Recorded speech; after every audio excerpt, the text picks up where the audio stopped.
cette édition. À la une, présence du variant Delta au Sénégal et prolifération des cas de Covid-19. Le président Macky Sall n'exclut pas de restaurer l'état d'urgence. Il a par ailleurs demandé aux uns et aux autres de faire preuve de responsabilité. Un message qui concerne surtout les jeunes. Des actes inadmissibles, c'est ainsi que Mamadou Talla qualifie l'attitude de certains élèves. Dernièrement, dans plusieurs écoles, des apprenants ont brûlé leurs blouses ou déchiré leurs cahiers pour exprimer leur joie après la fermeture des classes. Le ministre de l'Éducation annonce des enquêtes. Mais où trouver un bon mouton sans se ruiner de préférence? Eh bien, les pères de famille cherchent la réponse. Le reportage Tabaski de ce 20h nous amène à Sédhiou où les vendeurs se font désirer et où les moutons sont hors de prix. Sport, football, la Linguère de Saint-Louis est de retour en Ligue 1 à l'occasion de la 25e journée de Ligue 2. Elle a battu le Guédiawaye Football Club par 2-0. Le club saint-louisien reprend la tête du championnat.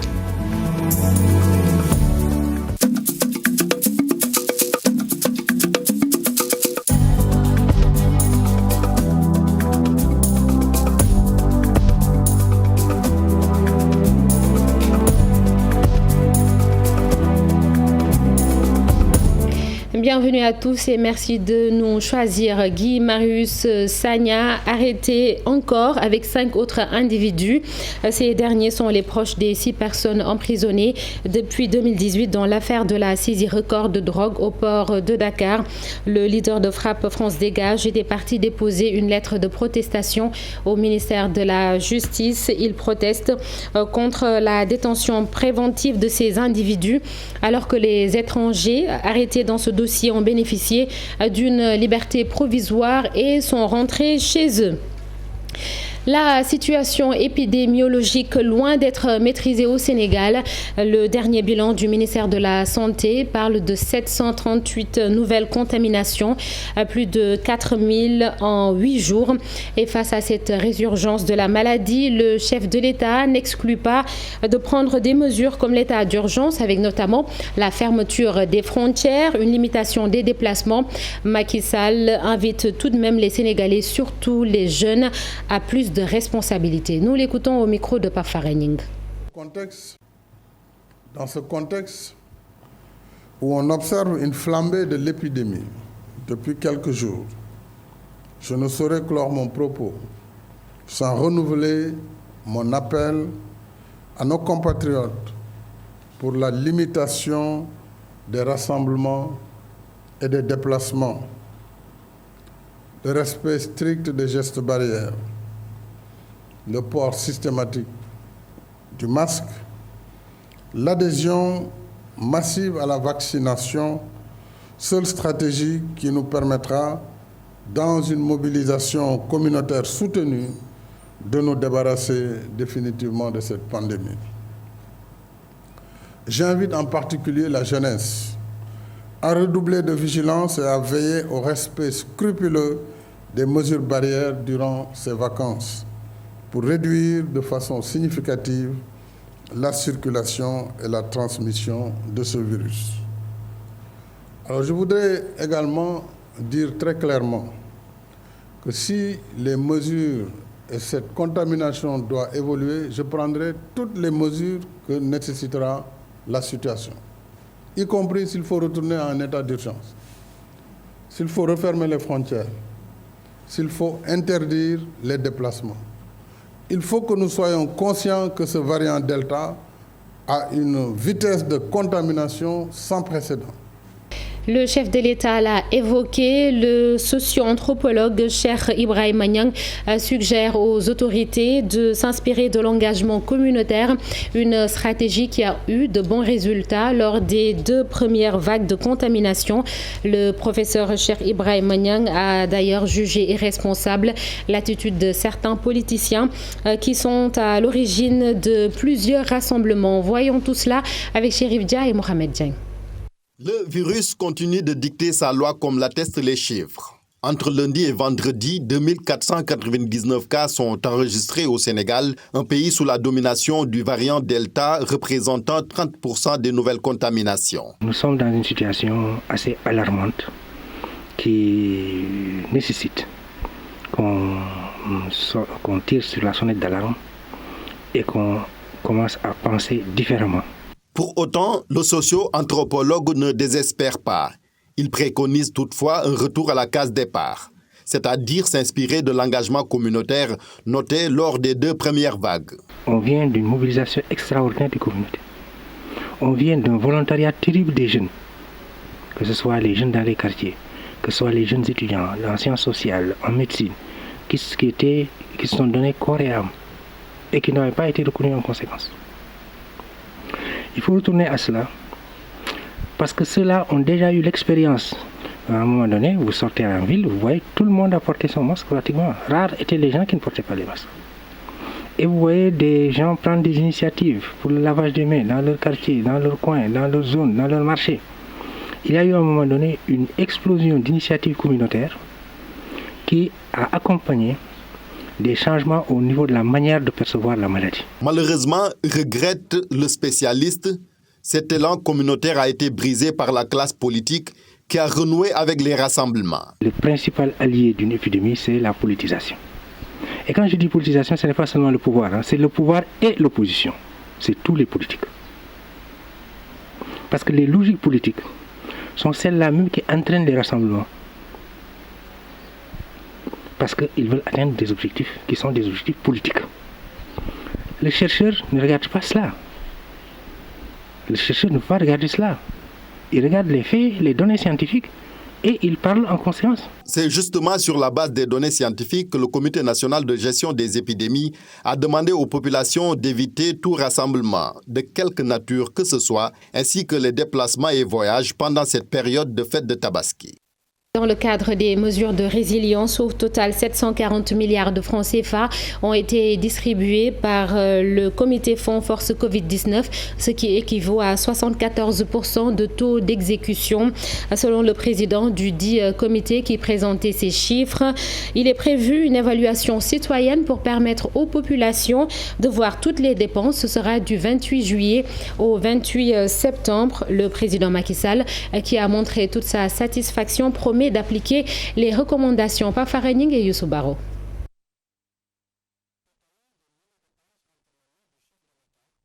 Le comité de suivi font un rapport détaillé de milliers de pages entre les mains du chef de l'État. Le comité de suivi Fonds Force Covid-19 fait état du taux d'exécution de sa mission après plus de 15 mois de travaux. À l'heure du bilan, le programme de résilience économique et sociale, instrument d'intervention de l'État dans la vie économique ou sociale du pays pendant la pandémie, affiche un taux d'exécution de 74%, ce qui est appréciable au regard du contexte. Les ressources mobilisées s'élèvent à 773,2 milliards de francs CFA et les montants payés à 740 millions de francs CFA. Tous les éléments justificatifs déposés ont été confrontés. Toutefois, le comité compte initier une évaluation citoyenne. Toutes les pièces justificatives des dépenses afférentes aux forces Covid-19 feront l'objet d'une consultation et d'une évaluation citoyenne au siège du comité du 28 juillet au 28 septembre 2021. Avant leur archivage pour d'autres besoins, notamment la création d'un répertoire de bonnes pratiques en cas de survenance de pandémie ou crise similaire. Le président Macky Sall leur décerne un satisfecit. Il estime que c'est une opportunité pour régler beaucoup de problèmes. Restons dans le domaine de la santé. Les îles de Mar, dans la commune de Fatick, disposent désormais d'une ambulance. C'est grâce à un partenariat entre la municipalité et des Italiens. Tout de même, les problèmes persistent. Les structures sanitaires de la zone souffrent de manque d'équipements adéquats pour travailler normalement. Le reportage dans les îles de Mar avec Aminata Goudjabi et Abdou Karim Bey. partir de Ndangan Sambou que le maire de Fimela et ses partenaires ont fait embarquer l'ambulance. Destination Marfafako, une des îles de cette commune. Une nécessité pour le poste de santé de ce village insulaire. Et pour la première fois dans l'histoire des îles, on véhicule puisse descendre à Marfafako. Et dans une localité enclavée, pour venir à Mar, il faut prendre la pirogue. On a des partenaires italiens qui, dans un premier temps, nous ont octroyé une pirogue ambulance pour également aussi les îles. Ensuite, un véhicule pour Mar qui est destiné à Ndangan. Et cette fois-ci, ces partenaires, quand j'étais en Italie, on a discuté.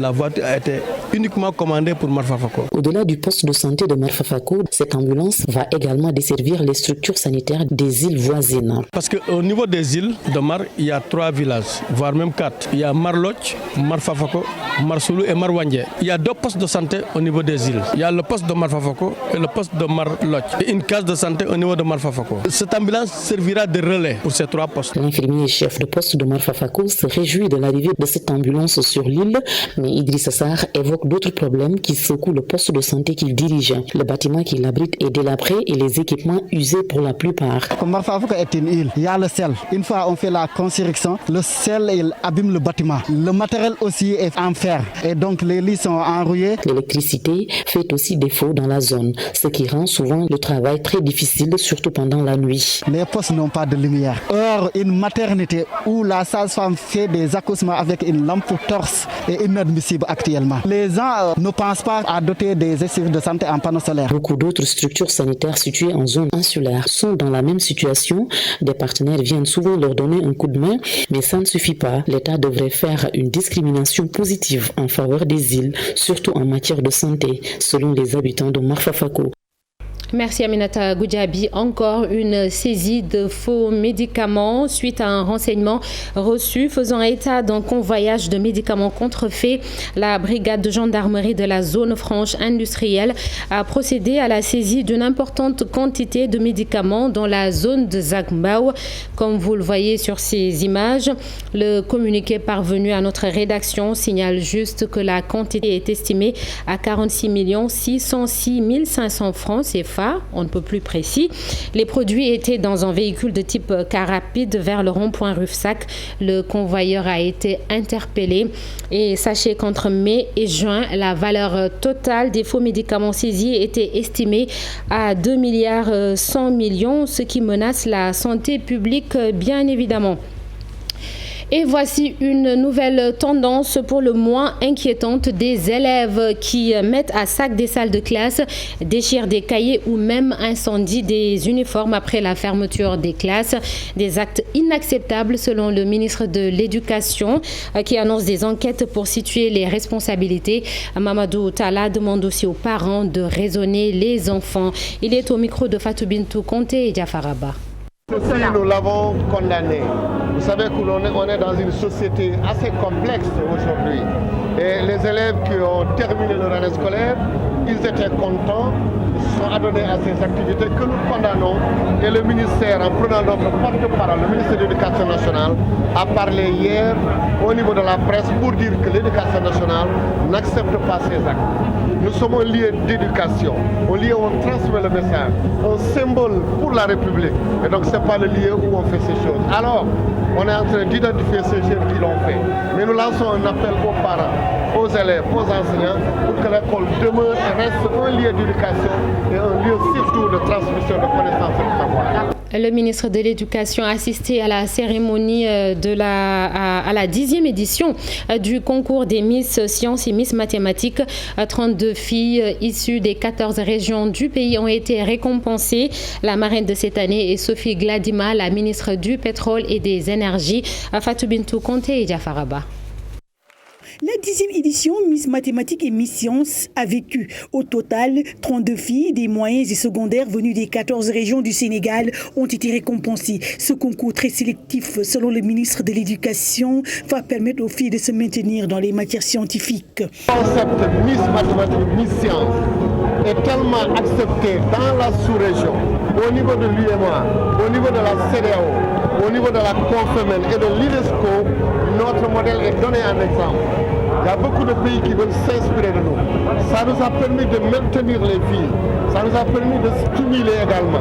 Et ça nous a permis de faire tout pour que ces filles ne désertent pas les matières scientifiques. D'autant plus que la marraine de cette édition, le ministre du Pétrole et des Énergies, est une scientifique de haut niveau qui d'ailleurs exhorte les filles à ne pas baisser les bras face aux matières scientifiques. On s'est rendu compte que nous avions besoin de filières scientifiques dans nos pays, surtout nous les femmes. Au niveau africain, on s'était rendu compte que les femmes n'étaient pas tellement présentes dans les filières scientifiques. Et donc, nous poussons les parents à laisser les filles, mais c'est un appel qu'on lance aux hommes pour pouvoir les accompagner parce que la vie de couple, c'est à deux, ensemble qu'ils puissent tenir la famille, les aider à pouvoir faire leur travail de scientifique, leur travail de chercheur, mais également leur permettre de s'épanouir dans ça. Des promesses que les lauréates comptent honorer car décidant de faire des sciences leur matière d'avenir. Je suis vraiment très heureuse d'avoir gagné ce concours parce qu'il y avait vraiment beaucoup de Miss et c'était pas évident. J'ai été beaucoup encadrée par mon prof de maths, M. Sarro. J'essaierai de rester sur cette lancée et de continuer sur cette voie. Et pour mieux les motiver, les filles ont reçu plein de cadeaux. Le hub minier régional est l'un des 27 projets phares du plan Sénégal émergent. Son objectif est de répondre à la demande de l'économie minière en Afrique de l'Ouest. Et c'est dans cette perspective que le bureau opérationnel de suivi du PSE a organisé un atelier avec les parties prenantes pour s'accorder sur les stratégies à adopter. Maître Ousseynou Kane, directeur général du bureau opérationnel de suivi du PSE, est avec Marcel Farba Maroun et Pape Sangouene Mbaye. Dans le cadre de ce projet de l'accompagnement de la BAD, qui aujourd'hui finance la structuration complète de ce projet, qui est logé au niveau du ministère de l'Industrie et qui a comme principaux acteurs aussi le ministère des Mines et de la Géologie et le ministère de l'Économie, des Finances, le ministère de l'Économie, du Plan et de la Coopération et le ministère des Finances et du Budget, avec l'ensemble des acteurs. Ce que nous avons fait aujourd'hui, c'est de définir qu'est-ce que va devenir le hub minier. Nous avons arrêté 4 décisions principales. D'abord, c'est que le hub minier régional va intégrer partiellement le volet hydrocarbures et gazier. La deuxième chose, c'est que le hub minier sera un hub multidimensionnel. On va intégrer la partie logistique, la partie service et la partie académique. La troisième décision, c'est que ce hub sera un hub multisatellite. Donc on aura un hub central au niveau de Kédougou ou de Tamba Kédougou, c'est un peu serré, on verra avec les études de faisabilité, et qu'on aura des mini-satellites, donc de hubs au niveau des régions, notamment à Thiès, à Dakar, à Matam, pour pouvoir travailler en synergie avec l'ensemble des acteurs. La DESCOS, direction de surveillance et de contrôle de l'occupation du sol, a rasé plus de 15 000 terrains à usage d'habitation à Tchaoun Bambara dans la commune de Chérif Lo. Selon les autorités, tous les lotissements opérés sur le site sont illégaux. Les responsables seront poursuivis. Le maire de Chérif Lo a même été cité dans cette affaire. Le reportage à Thiès de Cheikh Anta Diop et Seyla Tir. La DESCOS a mobilisé tout son arsenal pour les besoins d'une opération de démolition de bornes de 15 000 terrains à usage d'habitation dans la commune de Chérif Lo. Des lotissements que la DESCOS a jugés irréguliers. Un bornage irrégulier parce qu'aucune assiette ne bénéficie d'une autorisation de lotir et selon le code de l'urbanisme, un bornage qui n'a pas une autorisation est un bornage irrégulier. D'où la mission de la DESCOS qui est chargée de contrôler tout ce qui est occupation du sol, de venir enlever les bornes. On ne peut pas tolérer que des autorités territoriales se mettent à appliquer un bornage qui ne dépendent pas de ces documents-là. Ce qui est prévu dans les textes du code de l'urbanisme seront appliqués à tous ceux qui sont impliqués dans ce bornage-là. C'est sur une étendue de 450 hectares. Pointé du doigt, le maire de Chérif Lo, Ousmane Sarr, ne manque pas de réagir. L'appel que nous lançons à la population, aux gens qui ont eu des terrains ici, de se calmer et de leur dire que le DESCOS vraiment est dans son droit.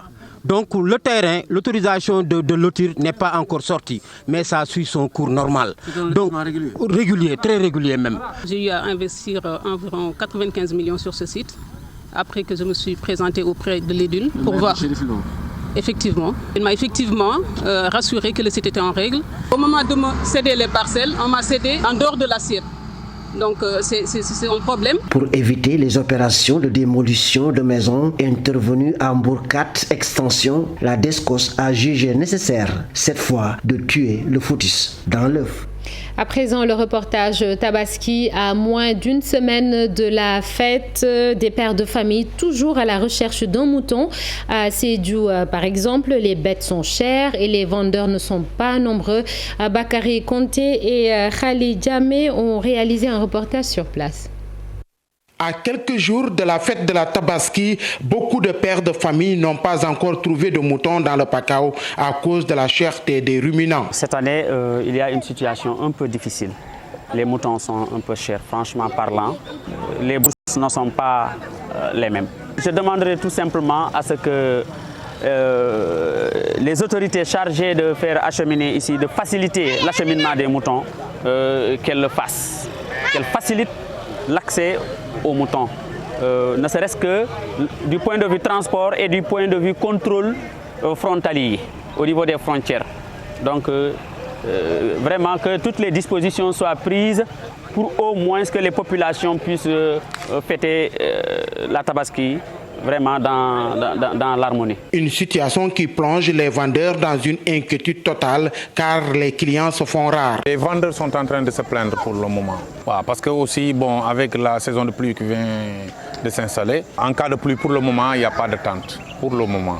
Mais on demande aussi aux autorités vraiment d'aider les gens par rapport à cette situation-là. À chaque fois, si vous constatez, le soir, ils rentrent. Il y a des gens, là où ils passent la nuit, ils rentrent chez eux. Parce que le soir, si vous venez ici, vous ne trouvez rien.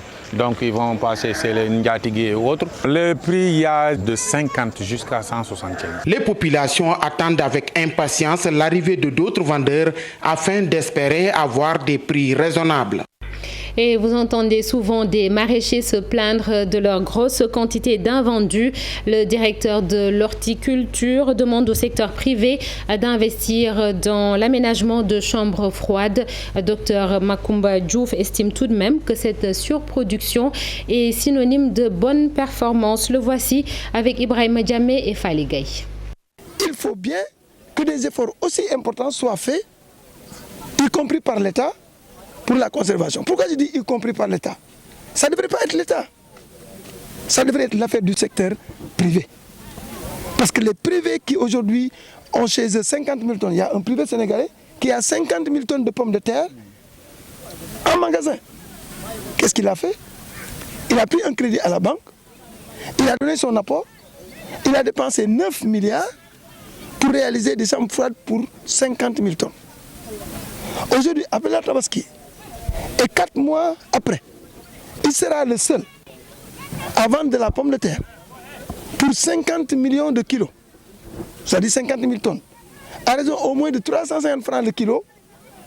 À vos calculettes, s'il vous plaît, c'est combien de milliards? Ailleurs où ça se fait, en Hollande, où ils ont une seule campagne horticole, en tout cas une seule campagne oignon, et ils sont autosuffisants, ils vendent presque à tout le monde de l'oignon à travers le monde, ils ont une seule campagne. Mais c'est des millions de tonnes qui sont gardées dans de grosses chambres froides et ce n'est pas l'État. Donc je renouvelle cet appel au secteur privé, surtout que l'État, à travers le code des investissements, permet à beaucoup d'avantages pour le secteur privé pour l'encourager à investir dans ce. À ce stade du journal, nous ouvrons la page des sports avec du football. La Linguère de Saint-Louis se hisse en Ligue 1 en battant Guédiawaye Football Club par 2-0. C'était un match de haut niveau devant un public très acquis. Ousseynou Diop a assisté au match et reportage. C'est dans une ambiance électrique que s'est jouée la rencontre Linguère de Saint-Louis Guédiawaye FC au stade Mawadouad. Avant cette rencontre, Guédiawaye était déjà en Ligue 1 et devançait d'un point la Linguère. Un duel au sommet qui a tenu toutes ses promesses. La Linguère a ouvert le score suite à un coup franc un peu excentré des 40 mètres, très bien exécuté par le capitaine saint-louisien Amadou Doudou Soumaré. La défense de GFC renvoie la balle qui est à nouveau remise dans la boîte. Et Babacar Gueye, transfuge de Génération Foot, ouvre le score à la 30e minute. La Linguère va faire le break en marquant un deuxième but sur un coup franc direct du capitaine Amadou Doudou Somaré. Il ne fallait pas mettre la pression sur eux. Donc vous voyez comme ils ont joué. Avec la canicule, je dis souvent, ce n'est pas évident à la fin de saison. Avec toute la fatigue ici. Donc chapeau aux joueurs. Ils l'ont fait. Et on est revenu en première division. Alhamdoulilah, félicitations à tous Saint-Louis. Avec cette victoire, la Linguère a désormais 50 points et assure son accession en Ligue 1 en attendant la 26e et dernière journée où l'équipe du président Amara Traoré se déplace à Mbour pour rencontrer Kermadior. Et à Fatick, Mame Adama Ndour a été élu pour un 4e mandat à la tête de la Ligue régionale de football. Son ambition est de faire progresser la discipline dans la région et de travailler avec les autorités pour la réalisation d'infrastructures dans plusieurs localités. Mame Adama Ndour est au micro d'Aminata Goudiaby et Abdou Karim Bey. Et nous avons 4 années, des moments de labeur. Parce que aussi nous devons faire tout pour que nos clubs progressent. Nous devons faire tout pour que la petite catégorie joue régulièrement. Nous devons faire tout pour que le football féminin joue régulièrement. Nous devons faire tout pour que le football spécifique joue régulièrement. Donc, tous les pans du football de la région doivent avoir des activités. Donc, par rapport à cela aussi, nous devons faire accéder nos clubs au palier supérieur. C'est très important. Parce que nous avons 2J Fatick et les Diamono qui sont présentement à l'équipe professionnelle. Nous avons le Tchossan de Passy qui est en National 2. Donc il nous faut arriver, il nous faut avoir plus de clubs dans le national. Parce que nous avons presque 13 clubs dans le régional. Il faut qu'on ait des clubs dans le national. Nous avons sillonné, nous avons vu des stades qui ne sont pas clôturés.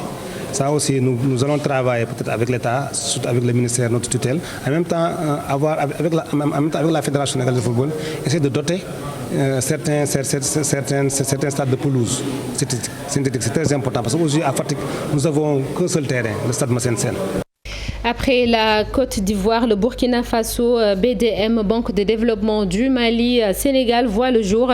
L'implantation de la succursale sénégalaise a été officiellement lancée à Dakar, une nouvelle étape dans le cadre de la coopération entre le Sénégal et le Mali. Ibrahima Kane et Aléoune Diagne.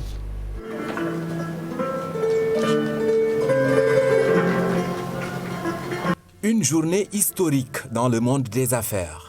La BDM SA s'installe au Sénégal, tout le sens de cette cérémonie marquant le lancement officiel de l'implantation de la BDM Sénégal, un jalon important dans le cadre de la coopération entre Dakar et Bamako. L'implantation de la BDM SA au Sénégal constitue un jalon important dans le renforcement de la coopération entre le Mali et le Sénégal et témoigne de la dynamique d'intégration dans notre union monétaire.